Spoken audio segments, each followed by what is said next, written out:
તો કેમ છો મારા વાલા ખેડૂત મિત્રો અને પશુપાલક મિત્રો। આજના વિડીયોની અંદર વાત કરવાના છે કે આજે છે મિત્રો 1 તારીખ એટલે કે મિત્રો ઓગસ્ટ મહિનો હવે ચાલુ થઈ ગયો છે। ત્યાર પછી મિત્રો વાત કરીએ હવે ગુજરાતમાં વરસાદ હવે ક્યારે વિરામ લેવાનો છે।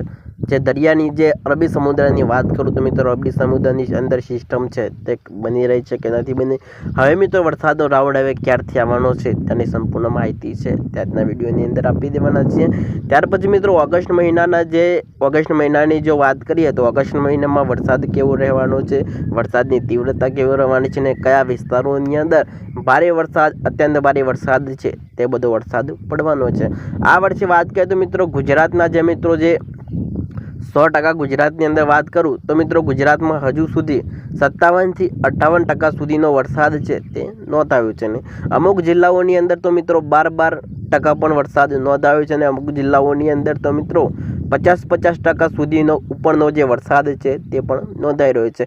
કારણ કે મિત્રો સરેરાશ ગુજરાત રાજ્યની જો વાત કરું તો ગુજરાત રાજ્યમાં જે મિત્રો 57 થી 58% વરસાદ છે તે વરસી ચૂક્યો છે। ઘણા બધા એવા જિલ્લાઓ છે ત્યાં મિત્રો ફક્ત મિત્રો 12% 15% સુધીનો વરસાદ છે તે વરસી ચૂકેલો છે અને અમુક જિલ્લાઓની અંદર તો મિત્રો ફક્ત વાવણી લાયક જ વરસાદ છે તે આપણને જોવા મળી રહ્યો છે। સાબરકાંઠા, અરવલ્લી, મહીસાગર, બનાસકાંઠાની જો વાત કરીએ તો મિત્રો બનાસકાંઠાના કેટલાક વિસ્તારોની અંદર પણ મિત્રો 50% સુધીનો વરસાદ છે તે વરસી ચૂક્યો છે। ત્યાર પછી મિત્રો જે બાકીના બધા જે વિસ્તારો છે, કારણ કે મિત્રો કચ્છ છે, જે બોર્ડર લગતા જે વિસ્તારો છે, ત્યાર પછી મિત્રો અમુક જે બનાસકાંઠાનો જે અડધો વિસ્તાર છે તેવા પણ વિસ્તારોની અંદર પણ મિત્રો 12 થી 13% સુધીનો વરસાદ છે તે પણ પડ્યો છે તેને અડધા જે બનાસકાંઠાની અંદર તે મિત્રો 50% સુધીનો વરસાદ છે તે નોંધાયો છે। સૌથી વધારે વરસાદની વાત કરીએ તો મિત્રો સુરત છે, ત્યાર પછી મિત્રો સાબરકાંઠા છે, મહીસાગર છે, આવા વિસ્તારોની અંદર અત્યારે મિત્રો